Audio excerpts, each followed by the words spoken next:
Hello, जय हिंद, नमस्कार दोस्तों। आप सभी का स्वागत है आपके अपने YouTube channel mission target classes में।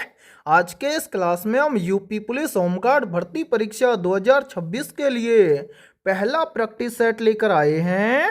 और मेरे भाई, इस पहले प्रैक्टिस सेट के अंदर हमने बहुत ही शानदार और इम्पोर्टेंट क्वेश्चनों को कवर किया है। और सभी क्वेश्चन आपके यूपी पुलिस होमगार्ड भर्ती परीक्षा 2026 के लिए इम्पोर्टेंट रहेंगे। इसलिए आप सभी अभ्यर्थी एक बार इस पहले प्रैक्टिस सेट को कंप्लीट जरूर देख लेना। और इस प्रैक्टिस सेट के एंड में आप सभी को बताना है कि आपके टोटल कितने क्वेश्चन सही होते हैं। और यदि आप हमारे इस यूट्यूब चैनल से पहली बार जुड़े हैं तो इस यूट्यूब चैनल को कर लीजिए सब्सक्राइब और बेल आइकन को प्रेस करना, ताकि ऐसी शानदार क्लास का नोटिफिकेशन आपको सबसे पहले देखने को मिले। तो चलिए शुरू करते हैं आज के इस पहले प्रैक्टिस सेट को बिना देरी के।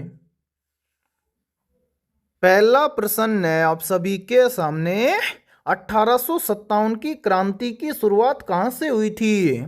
ऑप्शन ए है कानपुर से, ऑप्शन बी है झांसी से, ऑप्शन सी है मेरठ से, और ऑप्शन डी है दिल्ली से।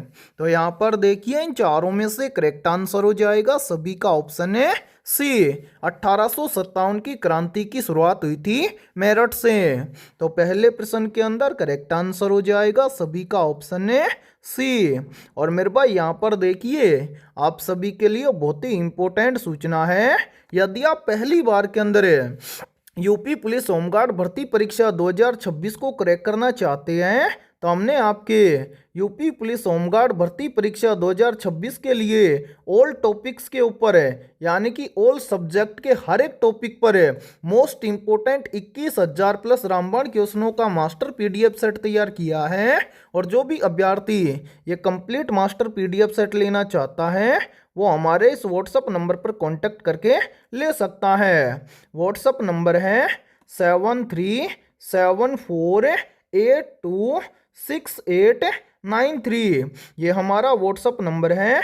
इस व्हाट्सएप नंबर पर आप कांटेक्ट करके इस कंप्लीट मास्टर पीडीएफ सेट को ले सकते हैं। और मेरे भाई, इस कंप्लीट मास्टर पीडीएफ सेट की प्राइस हमने रखी है मात्र और मात्र 99 रुपये। यानी कि ये कंप्लीट मास्टर पीडीएफ सेट आपको मिलने वाला है मात्र और मात्र 99 रुपये की फीस के अंदर है। और मैं आप सभी को एक गारंटी के साथ में बोल रहा हूं, यदि आप यूपी होमगार्ड एग्जाम 2026 से पहले कंप्लीट इस मास्टर पीडीएफ सेट को अच्छे से तैयार कर लेते हैं तो आप पहली बार के अंदर यूपी होमगार्ड एग्जाम 2026 को क्रैक कर जाएंगे। ठीक है, तो चलिए फिर अगला प्रश्न देखते हैं। दूसरा प्रश्न है आप सभी के सामने, उत्तर प्रदेश में मुख्यमंत्री हेल्प डेस्क कब शुरू हुई थी? मेरे भाई, वेरी वेरी इंपॉर्टेंट प्रश्न है ये। तो जल्दी से बताइए, इन चारों में से करेक्ट आंसर क्या होगा? आप सभी से पूछा गया है कि उत्तर प्रदेश में मुख्यमंत्री हेल्प डेस्क कब शुरू हुई थी। तो यहाँ पर देखिए, इन चारों में से करेक्ट आंसर हो जाएगा सभी का ऑप्शन है सी। यानी कि उत्तर प्रदेश में मुख्यमंत्री हेल्प डेस्क शुरू हुई थी वर्ष 2019 में। तो दूसरे प्रश्न के अंदर करेक्ट आंसर हो जाएगा सभी का ऑप्शन है सी। तो चलिए फिर अगला प्रश्न देखते हैं। तीसरा प्रश्न है आप सभी के सामने, करो या मरो का नारा किसने दिया था? तो यहाँ पर देखिए, इन चारों में से करेक्ट आंसर हो जाएगा सभी का ऑप्शन है सी। करो या मरो का नारा दिया था महात्मा गांधी जी ने। तो तीसरे प्रश्न के अंदर करेक्ट आंसर हो जाएगा सभी का ऑप्शन है सी। और मेरे भाई, ये प्रश्न बहुत ही इंपॉर्टेंट प्रश्न है। चाहे तो आप इस प्रश्न का स्क्रीनशॉट ले सकते हैं या फिर आप इस प्रश्न को अपनी नोटबुक के अंदर आप नोट भी कर सकते हैं। ठीक है, तो चलिए फिर अगला प्रश्न देखते हैं। चौथा प्रश्न है आप सभी के सामने, उत्तर प्रदेश का राज्य स्थापना दिवस कब मनाया जाता है? तो राइट आंसर हो जाएगा सभी का ऑप्शन है ए। उत्तर प्रदेश का राज्य स्थापना दिवस मनाया जाता है प्रत्येक वर्ष 24 जनवरी को। ठीक है, तो चौथे प्रश्न के अंदर करेक्ट आंसर हो जाएगा सभी का ऑप्शन है ए। तो चलिए फिर अगला प्रश्न देखते हैं। पांचवा प्रश्न है आप सभी के सामने, असहयोग आंदोलन किस वर्ष में शुरू हुआ था? या फिर देखिए इसी प्रश्न को एग्जाम के अंदर घुमाकर ऐसे भी पूछ लिया जाता है। प्रश्न पूछा जाता है कि असहयोग आंदोलन किस वर्ष शुरू हुआ था? तो यहाँ पर देखिए इन चारों में से करेक्ट आंसर हो जाएगा सभी का ऑप्शन है सी। असहयोग आंदोलन शुरू हुआ था वर्ष 1930 में। तो पांचवें प्रश्न के अंदर करेक्ट आंसर हो जाएगा सभी का ऑप्शन है सी। और मेरे भाई यहाँ पर देखिए यहीं से एक प्रश्न और बनता है और ये प्रश्न भी काफी बार एग्जाम के अंदर पूछा जाता है। प्रश्न पूछा जाता है कि भारत छोड़ो आंदोलन कब शुरू हुआ था? तो मेरे भाई याद रखना भारत छोड़ो आंदोलन शुरू हुआ था वर्ष 1942 में। ठीक है, और इस क्लास के अंदर आपको एंड तक बने रहना है क्योंकि इस क्लास के अंदर हमने बहुत ही शानदार और इम्पोर्टेंट क्वेश्चनों को कवर किया है और सभी क्वेश्चन आपके एग्जाम के लिए भी इम्पोर्टेंट रहेंगे। ठीक है, तो चलिए फिर अगला प्रश्न देखते हैं। छठा प्रश्न है आप सभी के सामने, उत्तर प्रदेश के वर्तमान खेल एवं युवा कल्याण मंत्री कौन है? मेरे भाई वेरी वेरी इंपॉर्टेंट प्रश्न है ये, तो जल्दी से बताइए इन चारों में से करेक्ट आंसर क्या होगा। आप सभी से पूछा गया है कि उत्तर प्रदेश के वर्तमान खेल एवं युवा कल्याण मंत्री कौन है? राइट आंसर हो जाएगा सभी का ऑप्शन बी। ठीक है, यानी कि उत्तर प्रदेश के वर्तमान खेल एवं युवा कल्याण मंत्री हैं गिरीश चंद्र यादव हैं। तो छठे प्रश्न के अंदर करेक्ट आंसर हो जाएगा सभी का ऑप्शन है बी। तो चलिए फिर अगला प्रश्न देखते हैं। सातवां प्रश्न है आप सभी के सामने, भारत छोड़ो आंदोलन कब शुरू हुआ था? तो मैंने अभी जस्ट आपको पीछे बताया था कि भारत छोड़ो आंदोलन शुरू हुआ था वर्ष 1942 में। तो सातवें प्रश्न के अंदर करेक्ट आंसर हो जाएगा सभी का ऑप्शन है डी। तो चलिए फिर अगला प्रश्न देखते हैं।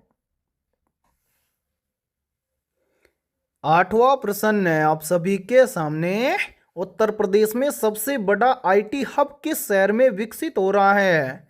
ऑप्शन ए लखनऊ में, ऑप्शन बी है नोएडा में, ऑप्शन सी है प्रयागराज में और ऑप्शन डी है बरेली में। तो यहाँ पर देखिए इन चारों में से करेक्ट आंसर हो जाएगा सभी का ऑप्शन है ए। उत्तर प्रदेश में सबसे बड़ा आईटी हब किस शहर में विकसित हो रहा है? तो ये हो रहा है लखनऊ शहर में। ठीक है, आठवें प्रश्न के अंदर करेक्ट आंसर हो जाएगा सभी का ऑप्शन है ए। तो चलिए फिर अगला प्रश्न देखते हैं। नौवां प्रश्न है आप सभी के सामने, बक्सर का युद्ध कब हुआ था? ऑप्शन ए वर्ष 1757 में, ऑप्शन बी है वर्ष 1761 में, ऑप्शन सी है वर्ष 1764 में और ऑप्शन डी है वर्ष 1772 में। तो यहाँ पर देखिए इन चारों में से करेक्ट आंसर हो जाएगा सभी का ऑप्शन है सी। बक्सर का युद्ध हुआ था वर्ष 1764 में। तो नौवें प्रश्न के अंदर करेक्ट आंसर हो जाएगा सभी का ऑप्शन है सी। तो चलिए फिर अगला प्रश्न देखते हैं। 10वां प्रश्न है आप सभी के सामने, उत्तर प्रदेश का पहला डेटा सेंटर पार्क कहाँ स्थापित किया गया है? ऑप्शन ए लखनऊ में, ऑप्शन बी है कानपुर में, ऑप्शन सी है नोएडा में और ऑप्शन डी है आगरा में। तो यहाँ पर देखिए इन चारों में से करेक्ट आंसर हो जाएगा सभी का ऑप्शन है सी। उत्तर प्रदेश का पहला डेटा सेंटर पार्क स्थापित किया गया है नोएडा में। तो 10वें प्रश्न के अंदर करेक्ट आंसर हो जाएगा सभी का ऑप्शन है सी। और मेरे भाई यदि आप ऐसे ही शानदार क्वेश्चनों का मास्टर पीडीएफ सेट लेना चाहते हैं तो आप हमारे इस व्हाट्सएप नंबर पर कांटेक्ट करके ले सकते हैं। व्हाट्सएप नंबर है 7374826893। इस व्हाट्सएप नंबर पर आप कांटेक्ट करके आप होमगार्ड एग्जाम के लिए मास्टर पीडीएफ सेट ले सकते हैं और उस मास्टर पीडीएफ सेट के अंदर आपको लगभग 21,000 प्लस रामबाण क्वेश्चन आपको मिलने वाले हैं। और ये कंप्लीट मास्टर पीडीएफ सेट आपको मिलेगा मात्र और मात्र ₹99 की फीस के अंदर है। और मेरे भाई यदि आप इस कंप्लीट मास्टर पीडीएफ सेट को अच्छे से तैयार कर लेते हैं तो आप पहली बार के अंदर यूपी होमगार्ड एग्जाम 2026 को क्रैक कर जाएंगे। ठीक है, और यदि ये क्लास आपको पसंद आ रही है तो जल्दी से एक बार इस क्लास को लाइक कर दीजिए। और यदि आप हमारे इस यूट्यूब चैनल से पहली बार जुड़े हैं तो इस यूट्यूब चैनल को कर लीजिए सब्सक्राइब और बेल आइकन को प्रेस करना, ताकि ऐसी शानदार क्लास का नोटिफिकेशन आपको सबसे पहले देखने को मिले। ठीक है, तो चलिए फिर अगला प्रश्न देखते हैं। 11वां प्रश्न है आप सभी के सामने, भगत सिंह को फांसी कब दी गई थी? तो यहाँ पर देखिए इन चारों में से करेक्ट आंसर हो जाएगा सभी का ऑप्शन है ए। भगत सिंह को फांसी दी गई थी 23 मार्च 1931 को। तो 11वें प्रश्न के अंदर करेक्ट आंसर हो जाएगा सभी का ऑप्शन है ए। तो चलिए फिर अगला प्रश्न देखते हैं। 12वां प्रश्न है आप सभी के सामने, उत्तर प्रदेश में हाल ही में किस शहर में डिफेंस कॉरिडोर विकसित किया जा रहा है? तो यहाँ पर देखिए इन चारों में से करेक्ट आंसर हो जाएगा सभी का ऑप्शन है बी। उत्तर प्रदेश में हाल ही में उन्नाव शहर के अंदर है मेरे भाई, जो उन्नाव शहर है इसमें डिफेंस कॉरिडोर विकसित किया जा रहा है। तो 12वें प्रश्न के अंदर करेक्ट आंसर हो जाएगा सभी का ऑप्शन है बी। तो चलिए फिर अगला प्रश्न देखते हैं।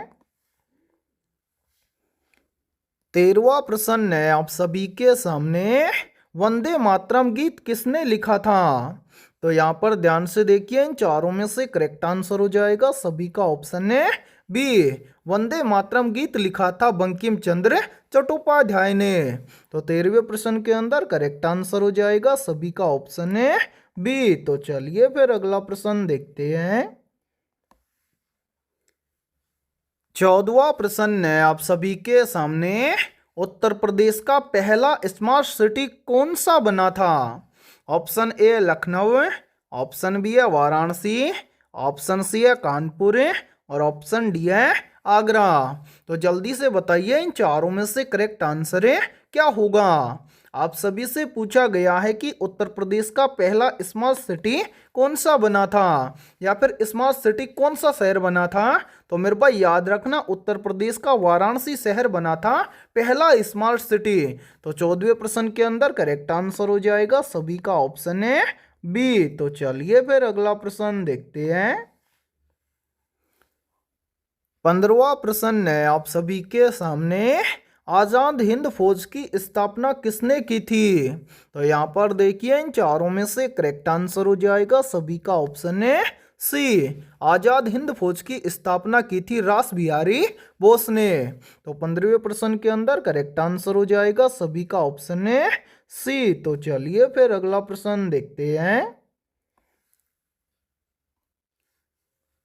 16वां प्रश्न है आप सभी के सामने, उत्तर प्रदेश की सबसे अधिक जनसंख्या वाली जनजाति कौन सी है? मेरे भाई वेरी वेरी इंपॉर्टेंट प्रश्न है ये। और मेरे भाई याद रखना आपके यूपी होमगार्ड एग्जाम के अंदर जनजाति टॉपिक से लगभग 3 से 4 प्रश्न प्रत्येक शिफ्ट के अंदर पूछे जाते हैं। तो इस टाइप के प्रश्न को आप अपनी नोटबुक के अंदर जरूर नोट करें। ठीक है, तो यहाँ पर देखिए इन चारों में से करेक्ट आंसर हो जाएगा सभी का ऑप्शन है बी। उत्तर प्रदेश की सबसे अधिक जनसंख्या वाली जनजाति है थारू जनजाति। ठीक है, तो 16वें प्रश्न के अंदर करेक्ट आंसर हो जाएगा सभी का ऑप्शन है बी। तो चलिए फिर अगला प्रश्न देखते हैं। 17वां प्रश्न है आप सभी के सामने, भारत का दक्षिणतम बिंदु कौन सा है? Option A Kanyakumari, option B है इंदिरा पॉइंट, ऑप्शन सी है रामेश्वरम और ऑप्शन डी है लक्षद्वीप। तो यहाँ पर देखिए इन चारों में से करेक्ट आंसर हो जाएगा सभी का ऑप्शन है बी। भारत का दक्षिणतम बिंदु है इंदिरा पॉइंट। तो 17वें प्रश्न के अंदर करेक्ट आंसर हो जाएगा सभी का ऑप्शन है बी। तो चलिए फिर अगला प्रश्न देखते हैं। 18वां प्रश्न है आप सभी के सामने, उत्तर प्रदेश का सबसे अधिक साक्षरता दर वाला जिला कौन सा है? ऑप्शन ए है गाजियाबाद, ऑप्शन बी है कानपुर नगर, ऑप्शन सी है लखनऊ और ऑप्शन डी है गौतम बुद्ध नगर है। तो यहाँ पर देखिए इन चारों में से करेक्ट आंसर हो जाएगा सभी का ऑप्शन है डी। उत्तर प्रदेश का सबसे अधिक साक्षरता दर वाला जिला है गौतम बुद्ध नगर है। और इसी के साथ में देखिए, यदि आप ऐसे ही शानदार और बेहतरीन क्वेश्चनों का मास्टर पीडीएफ सेट लेना चाहते हैं तो हमने आपके यूपी पुलिस होमगार्ड एग्जाम 2026 के लिए लगभग 21,000 प्लस रामबाण क्वेश्चनों का मास्टर पीडीएफ सेट तैयार किया है। और जो भी अभ्यर्थी ये कंप्लीट मास्टर पीडीएफ सेट लेना चाहता है वो हमारे इस व्हाट्सएप नंबर पर कांटेक्ट करके ले सकता है। व्हाट्सएप नंबर है 7374826893। ये हमारा व्हाट्सएप नंबर है। इस व्हाट्सएप नंबर पर आप कांटेक्ट करके इस कंप्लीट मास्टर पीडीएफ सेट को ले सकते हैं। और मेरे पास इस कंप्लीट मास्टर पीडीएफ सेट की प्राइस हमने रखी है मात्र और मात्र 99 रुपये। यानी कि ये कंप्लीट मास्टर पीडीएफ सेट आपको मिलने वाला है मात्र और मात्र 99 रुपये की फीस के अंदर है। और मैं आप सभी को ये गारंटी के साथ में बोल रहा हूँ, यदि आप एग्जाम से पहले इन 21,000 क्वेश्चनों को अच्छे से तैयार कर लेते हैं तो आप पहली बार के अंदर यूपी होमगार्ड एग्जाम 2026 को क्रैक कर जाएंगे। और सभी क्वेश्चन आपको फुल सॉल्यूशन के साथ में मिलने वाले हैं। ठीक है, तो चलिए फिर अगला प्रश्न देखते हैं। 19वां प्रश्न है आप सभी के सामने, थार मरुस्थल किस राज्य में स्थित है? तो यहाँ पर देखिए इन चारों में से करेक्ट आंसर हो जाएगा सभी का ऑप्शन है बी। थार मरुस्थल राजस्थान राज्य में स्थित है। तो 19वें प्रश्न के अंदर करेक्ट आंसर हो जाएगा सभी का ऑप्शन है बी। तो चलिए फिर अगला प्रश्न देखते हैं। 20वां प्रश्न है आप सभी के सामने, उत्तर प्रदेश का सबसे बड़ा नगर निगम कौन सा है? ऑप्शन ए है कानपुर है, ऑप्शन बी है लखनऊ, ऑप्शन सी है मेरठ है और ऑप्शन डी है वाराणसी। तो यहाँ पर देखिए इन चारों में से करेक्ट आंसर हो जाएगा सभी का ऑप्शन है ए। उत्तर प्रदेश का सबसे बड़ा नगर निगम है कानपुर है। तो 20वें प्रश्न के अंदर करेक्ट आंसर हो जाएगा सभी का ऑप्शन है ए। और मेरे भाई यहाँ पर देखिए आज की इस क्लास के अंदर इतना ही। क्लास यदि आपको पसंद आई है तो एक बार इस क्लास को लाइक कर दीजिए।